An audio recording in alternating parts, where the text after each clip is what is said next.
Ladies and gentlemen, good day and welcome to Pokarna Limited Q2 FY22 earnings conference call.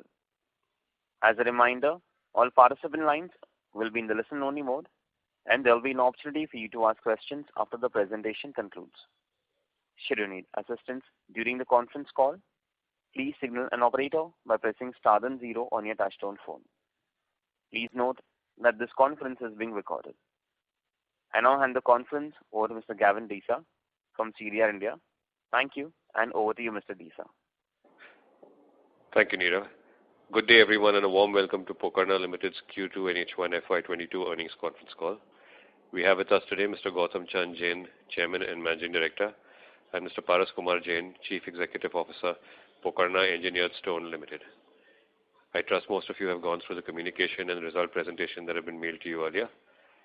In the interest of time, we would like to commence Q&As immediately, so I would like to request the moderator to open the floor for question and answers.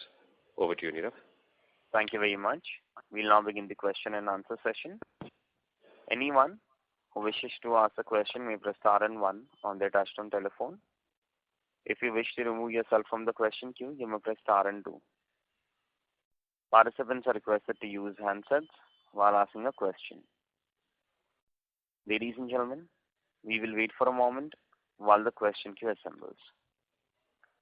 Participants, you may press star and one to ask a question. The first question is from the line of Pritesh Chheda from Lucky Investment Managers. Please go ahead. Yeah. Thank you for the opportunity and sir, congratulations on successful ramp up of the second plant in quartz. My question is, in this quarter at 135 crore, that revenue that we see, should be now the utilization of our plant 1 and what is the utilization of plant 2? In the past call, you were expecting that by quarter 4, you should head towards a 50% utilization on plant 2, but it seems that it's a lot earlier. So now how do you see the ramp up of the new plant?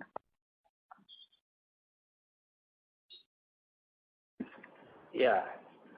Thank you, Pritesh, for your question. So coming to the first question in terms of the breakup, typically I think you can look at Unit 1 is about 80 to 85%, and Unit 2 is at about 40 to 45% of the utilization. And we believe that as we maintain, the ramp up would be gradual, and it also depends upon the product mix what we are doing. So right now we have still not gone into the high end of the products. So I think gradually by fourth quarter we should be between 55 to 60% is what is our estimate. Okay. On full scale, should one look at about 200 to 250 crore type quarterly revenue possible on these two plants? Yeah, I would let you do that mathematics. I can only talk about what is possible in terms of the capacity utilization because the numbers are a function of various factors, including the product mix. So it all depends upon what product mix will finally get settled at those numbers. So I think you can look at these numbers and then do some extrapolation and some adjustments. Okay. My second question is, sir, on the demand in quartz, if any comments that you could share, especially on the export side, would be helpful. And lastly, what is now the debt, gross debt and the net debt figure on half yearly for us after the conversion if of the current liability has happened into debt, and what should be your debt repayment schedule for this year and next year? No, sir, as already informed last quarter, actually we already cleared all the LCs. Now entire and actually the debt is already in the books. So for the project and actually we have taken 250 crores. Out of that 199 is actually in FCTL and remaining 51 crores in rupee term loan as per the RBI guidelines. So what should be the gross debt number? 300 crores? Now for term loan for the Unit 2 it is actually 250, then actually the promoters one is actually 100 crore plus. So basically 350 crores is the total gross debt of the company. Yeah, no, only for subsidiary. Then actually the 15 crores for the parent company. So 375. Yes. And what is the drawdown expected over the next 2 years? What is the repayment schedule? No, the next one actually the 1 year and actually the repayment is actually including parent and subsidiary is around 25 crores. And how much are you expected to bring down the debt from 375 in the next 2 years? Next 2 years and actually it will be 50 crores then. And as per actually this one, but it's subject to, Okay. yeah. Because actually this 250 crores is an actually tenure of 7 years. Okay, sir. And sir, on that demand side, if you could just answer that. Yeah. So the demand continues to be stable in the North American market. So we believe that the traction will continue. Okay. Thank you very much, and sir, wish you happy Diwali and happy New Year. Thank you very much. Thank you. Wish you the same. Thank you. A request to all the participants, please restrict to 2 questions per participant. If time permits, please come back in the question queue for a follow-up question. The next question is from the line of Dixit Doshi from Whitestone Financial. Please go ahead. Yeah, thanks for the opportunity. My first question is regarding the 2 costs. So I assume that, in this quarter, the gross margins have come down. So is it mainly due to the resin price increase, or it is also because the new plant has ramped up with a lower margin products, and as you move forward with the high-end products, the margins will come back to normal? See, basically, gross margins got impacted for multiple reasons. One is definitely the inflationary trend on the raw material prices across. So it's not just resin today. I think every industry is passing through inflationary trend on the cost. So we see that the inflation continues on almost every raw material which we have. So that's also one of the factor. And second thing, as you estimated in terms of the product profiling, as it's the initial stage of the plant, we have focused more on the capacity ramp up and started with relatively basic products. So as these 2 things neutralize or come to some reasonable levels, there is a possibility for margins to improve.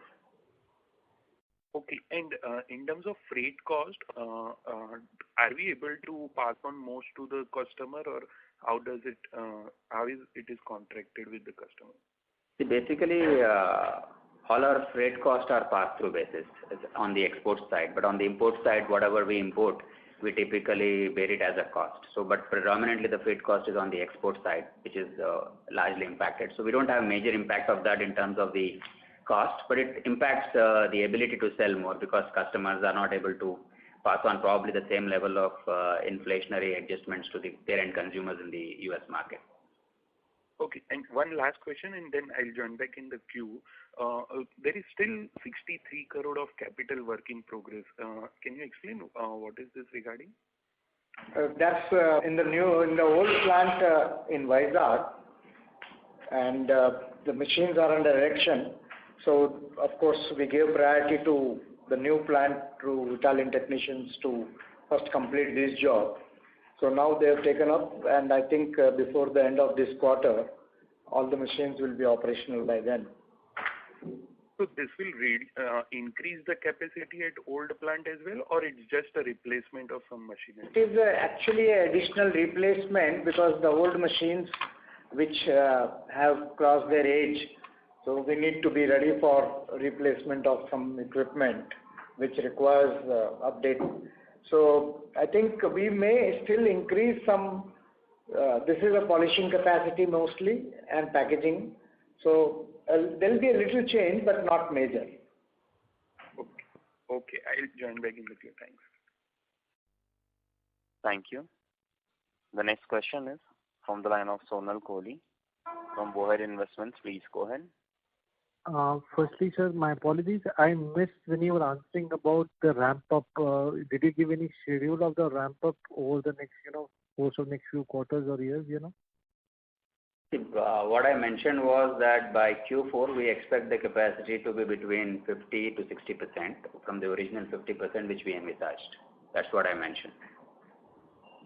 Great. And by end of next year, should we be running at full capacity?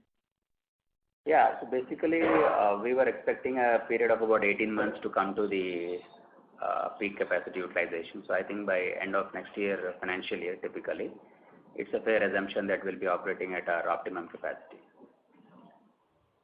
Secondly, sir, on the raw material prices trend, how are they looking like for this quarter? And secondly, have you been able to initiate any price increases which would have a positive impact on EBITDA margins either in this quarter or next quarter?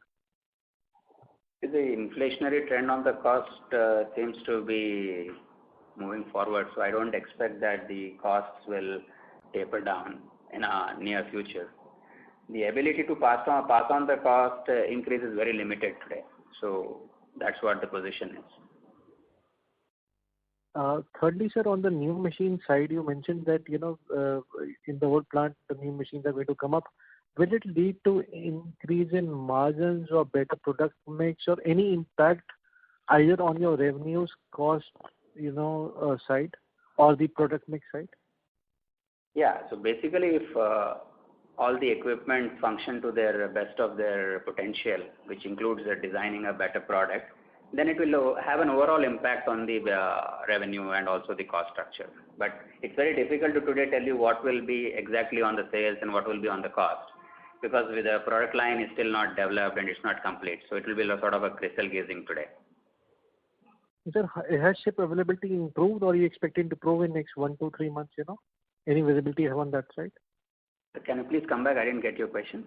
The availability of chips for you to export, how is that, let's say what it was 3 months ago, what it is now, and how are you seeing it in terms of availability, over next 1 to 2 months, and has that been a constraining factor for you to export? Yeah, so basically the results do reflect that. The shipping has been a constraint, but today I think October was relatively, in terms of availability of ships, better than September. So we believe that gradually things should improve, but then sometimes it's very difficult to predict as to what actually will happen. If globally the situations are normal, including China, US, and other major importers and the exporters, I think gradually the things should come in control, except for some intermediate 1 or 2 months in between. Thank you. Sunil, I'll request you to come back in the question queue. I request all the participants, please restrict to 2 questions per participant. You may join the queue for a follow-up question. The next question is from the line of Rupesh from Intelsense Capital. Please go ahead. Hello, sir. Can you hear me? Yeah, we can. Please go ahead. I have 3 more data-giving questions. The first is in this quarter for pods, can you really split between domestic and exports? 135 crore split? See, basically, the domestic market is still in a single digit. So largely what you see is export. So I think domestic for this discussion we can consider it very negligible. Okay. And then split between Vizag and Hyderabad for pods?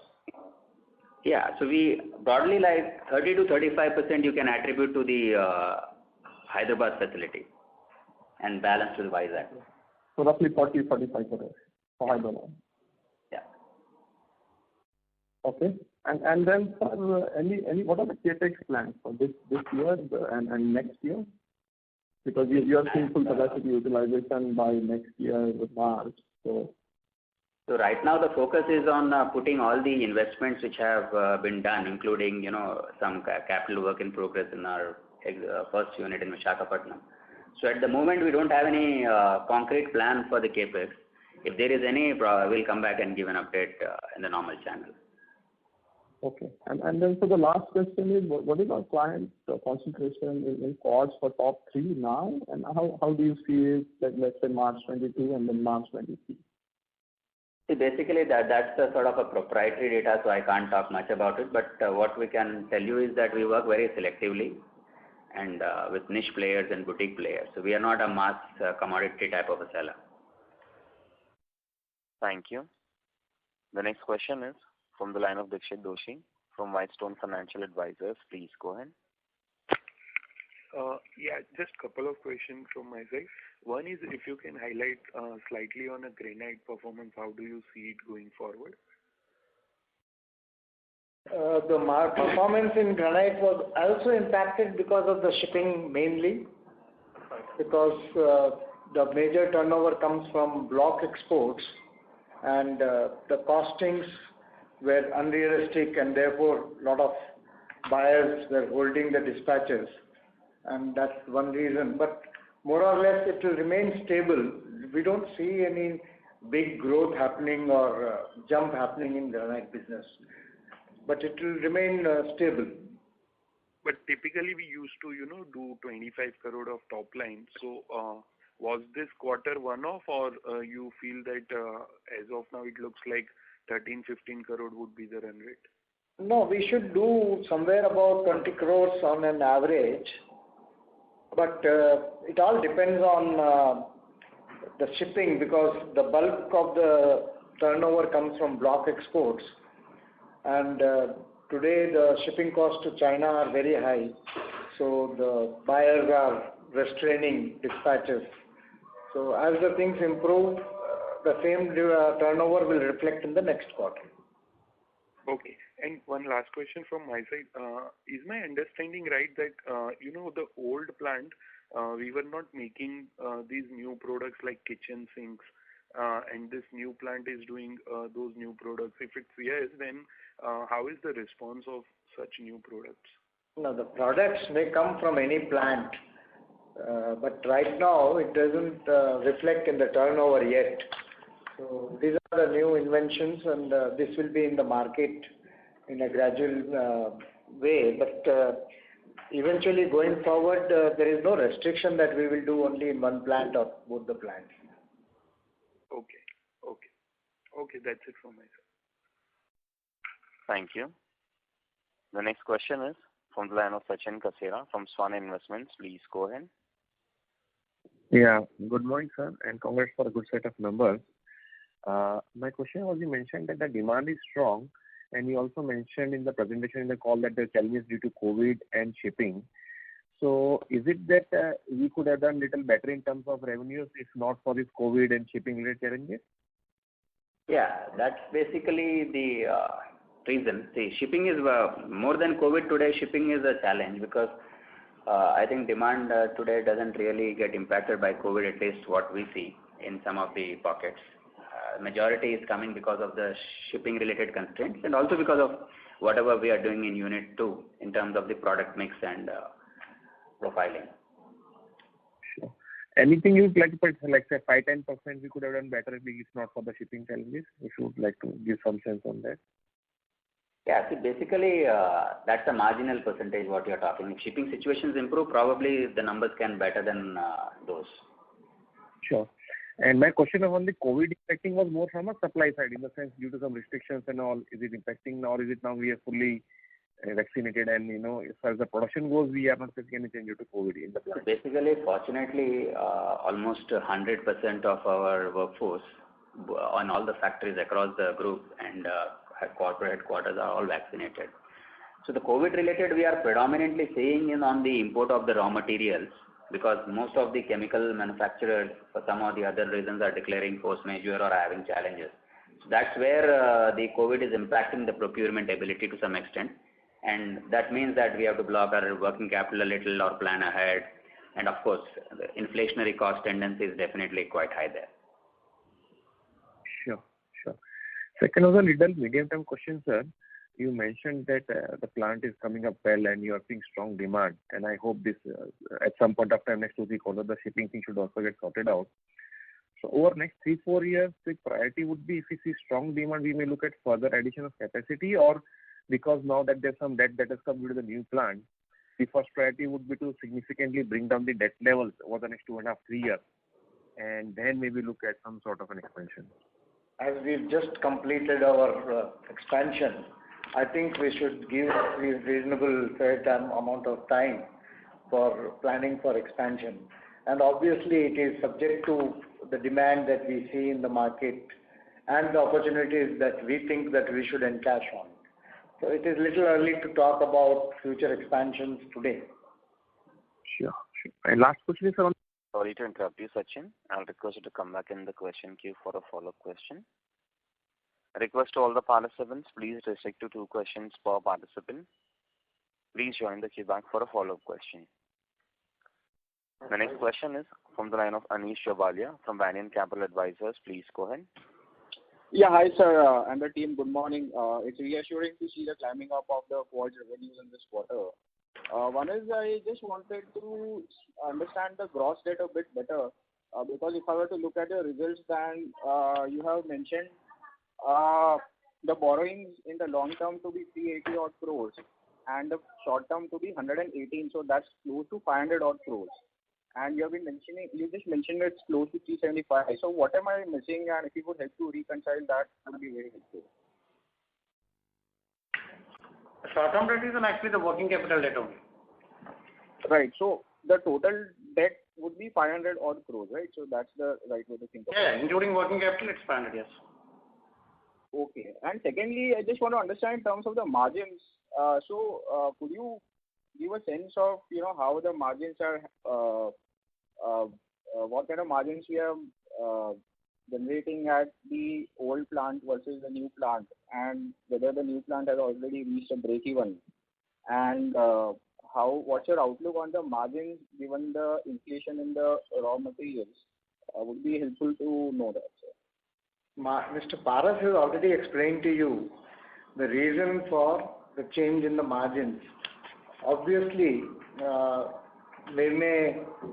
if you want again to understand, let me once again put it back to you that one basic reason is obviously definitely the price increase happening on the raw material front. But also, the new plant as a strategy, we make low raw price product so that it's easier to ramp up the capacity.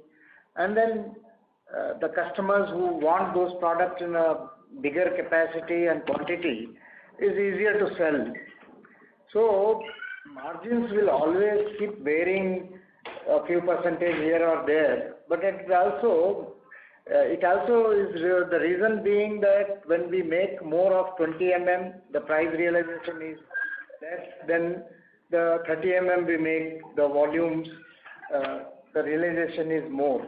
So it's the product mix, the thicknesses, the margins depending on the raw material again.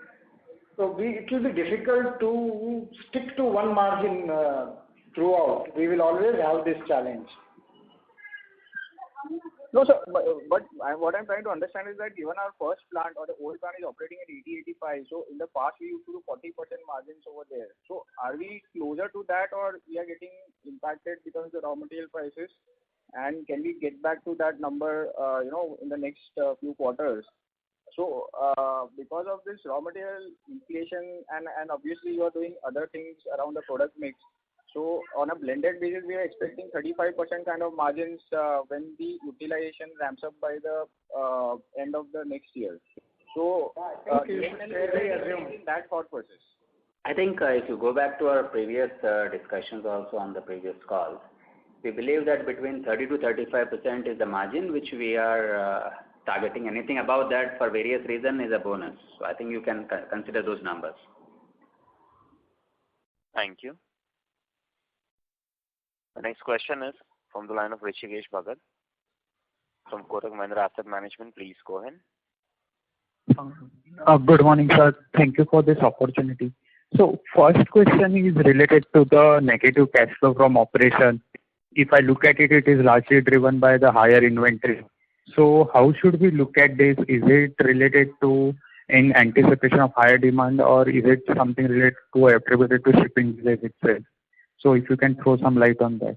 Yeah, predominantly the inventory rise is because of the shipping related challenges, and also to some extent we are also building up some of the raw materials in anticipation of the delays in shipping and all where we import. So predominantly everything is attributable to the shipping. Okay. And that also explains the higher payable also, right? Because that's also one. Exactly. That's how it's tying up. Okay. The second is on the granite side. If I look at it here, I think the sales has been fairly muted for multiple years. I'm not talking about this quarter itself. And I understand the end market of granite, at least in the past commentaries, has been that it's a fairly challenging market in terms of competitive intensity and everything. So just want in sense of the presence in this segment, how does it help? Does it that we just filling a product gap with our probably vendors and anything, or probably channel partners? So from that perspective, or is there any strategic reason to be in this segment? No, in addition to what you are talking, there is another new challenge, that is the royalties on the raw material have been increased by the Andhra Pradesh state government. So the granite business, what we see for ourselves is going to be stable. It will not going to have any adverse, but at the same time, no big ramp up possibility. As a strategy also, because the competition between organized players and unorganized players is large, and for the domestic market, it's very difficult to compete with unorganized players. So as a strategy, we would like to continue what we are doing, work with our quarries, our own raw material, and processing in the factories, preferably coming from our own quarries. So as there is not big margins available in outsourced products, we would continue to do what we are doing today.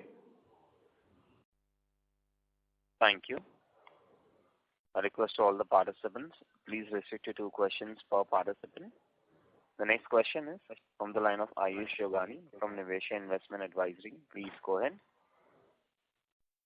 Hello. Yeah, please go ahead. So I wanted to understand the revenue from different regions. That what are the export sales? Because I've lost the voice in between. So what is the domestic sales and what is the export sales, and which region is contributing, has shown significant improvement? Is it majorly from US? Sales.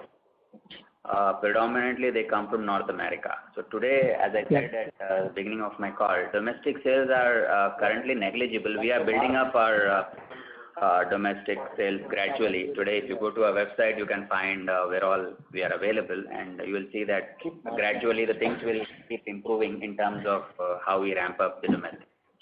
But always the exports market will outshadow or outpower the domestic market.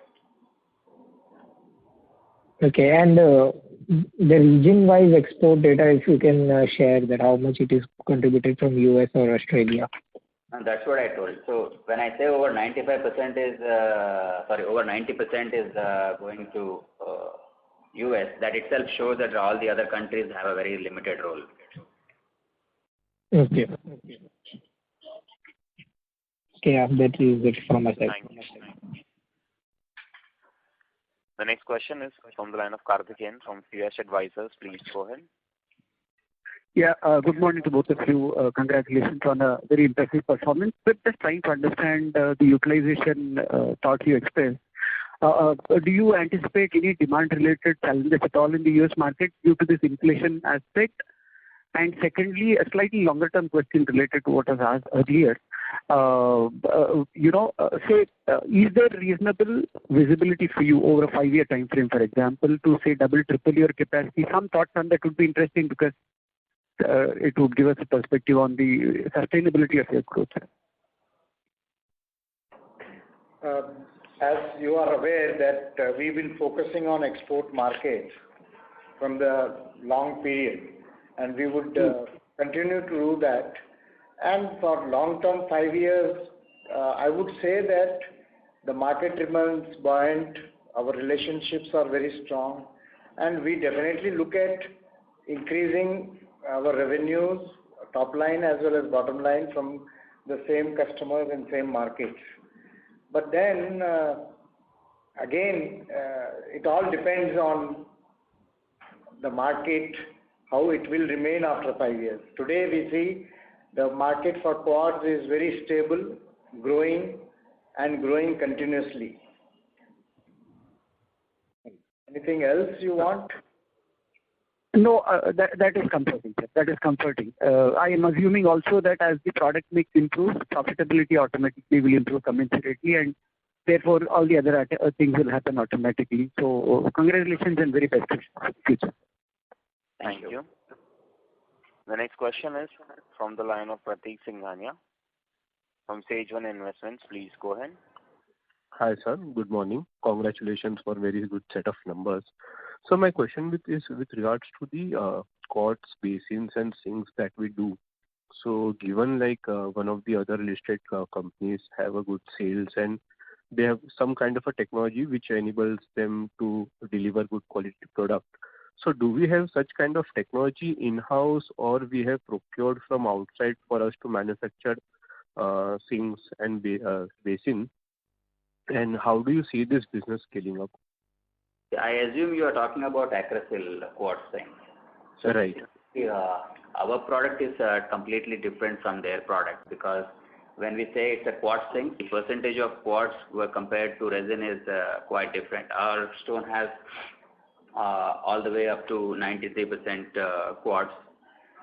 So this product is completely different, the density is different, and the market is also different because the price points and the target consumers are also different. The technology is completely developed by Quantra team, so we have not bought any technology. We in fact we funded this research for almost 3 years within our company, and over a period of 3 years we've been able to successfully commercialize the product, and for the first time we displayed it in the Marmomag exhibition which happened early this month in Italy. So slowly it's a new product category because we are the first company which has got this complete range in the world. So the end consumers are different. In fact, the consumers for us also are different. So we are developing this category. It's a long race, so it's very, very difficult to predict as to where we will land in 1 or 5 years. But it's an interesting journey. It's a new product, and we are working on creating a category for this product now. So can you please elaborate on the differentiation in the target customer? Like how would you rate our customer versus? Today, a quartz sink, which any other so-called quartz sinks which are sold in the market, you buy them at 5,000 rupees or 6,000 rupees. But if you go to my website, you can look at different products and you can find the pricing yourself. So the consumer who is affording a 5,000 rupees sink will not typically buy a 25,000 rupees sink. So there is a completely different, and the concept how we are selling is different, because our product is supposed to be integrated along with the countertop. So basically your sink will look like your countertop, whereas all the other quartz sinks what you buy from any other manufacturer, be it in India or China, they all look like a solid color. Today you can make a sink which looks like a marble countertop or a quartz countertop, which we have. So it's a completely different approach to the product line, and that's the reason the consumers are different and the market is different. Got it.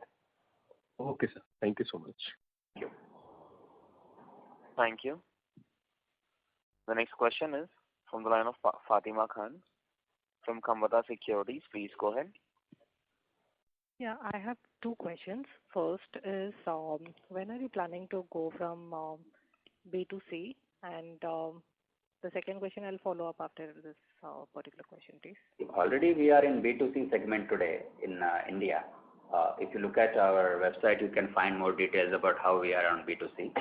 So we offer some of our products today on e-commerce. So you can buy a product on our portal. That is one way. Secondly, today, right across India, we are doing a countertop installation service for our product. So basically, anybody in India can order a countertop from us and can have it installed at their place in 15 days. So we are already taken the journey what we started with IKEA to even to all the other customers. So on our website, you can find where all we are currently available in India or for our channel partners, and gradually we are expanding the channel partner reach as well. Okay, so you're offering the service only in India or abroad as well? No, right now the focus is in India, and I believe that it will continue to be in India for at least near future. Okay. My second question would be about the unorganized peer competition which you had mentioned. Post GST, we have been seeing a consolidation in the market, but you mentioned that competition from unorganized is pretty tough in your case. So are you not seeing a consolidation in this market? That's what I was talking was about granite industry, because in granite, it's a God-made product. It's not a man-made product. So the same material can be available from unorganized small-scale industry where the product quality is different and which is already being sold in Indian market from the small-scale industries where the machines investment is very low. the raw materials that they use is all leftover blocks from quarries, where the cost of raw material is also very low. So obviously the price for those kind of products are much lower.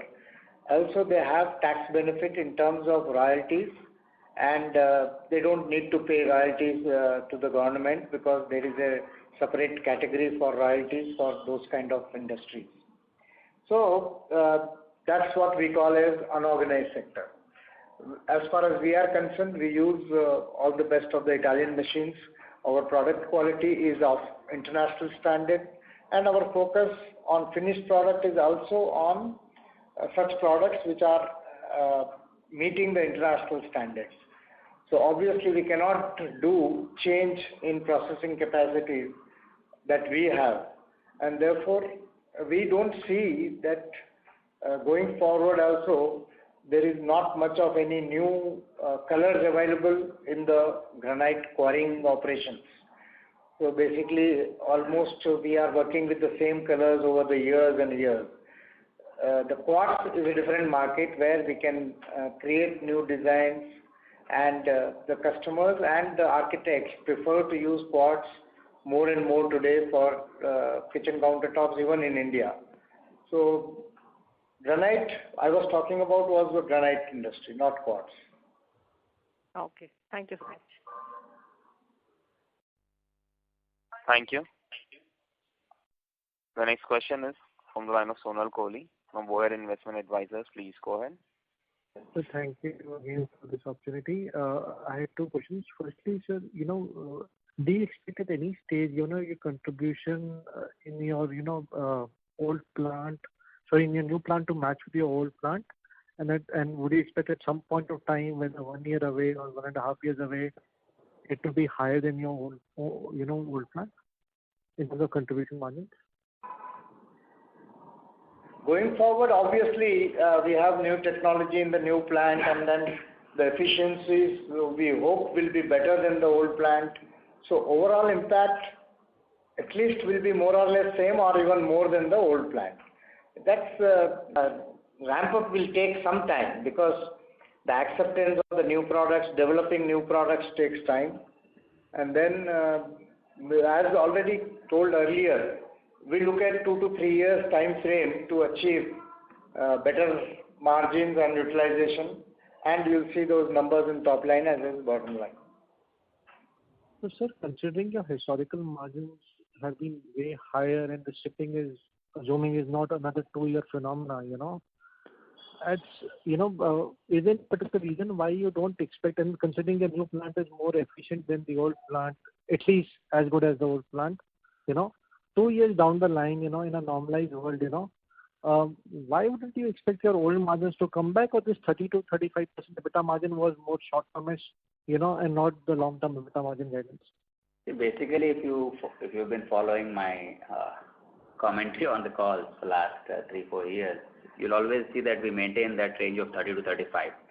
So because there are many things which are not in our control. When we were doing a 50% things also, a lot of things were not in our control. We had a stabilized raw material situation. So that was a different scenario. So in a utopian world, yes, the things can come back. But in a normal world, I don't know really as to where we will land. But I think the focus has been on 30 to 35, and it will continue to be on that. Sir, but do you expect the normal world going forward to be way worse than the normal world in the past? See, everybody has an opinion. You have one and I have one. The world is very subjective. So I think we'll maintain as to what we think. We think that 30-35% seems to be the right margin to target.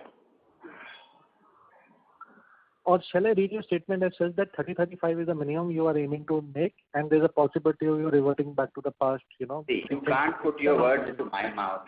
Whatever I have said, I maintain that. Thank you. Thank you very much. The next question is from the line of Sachin Kasera from Swan Investments. Please go ahead. Yeah, sir, just two queries more. Once things stabilize in the next couple of quarters, how should we look at the working capital cycle for the quartz business?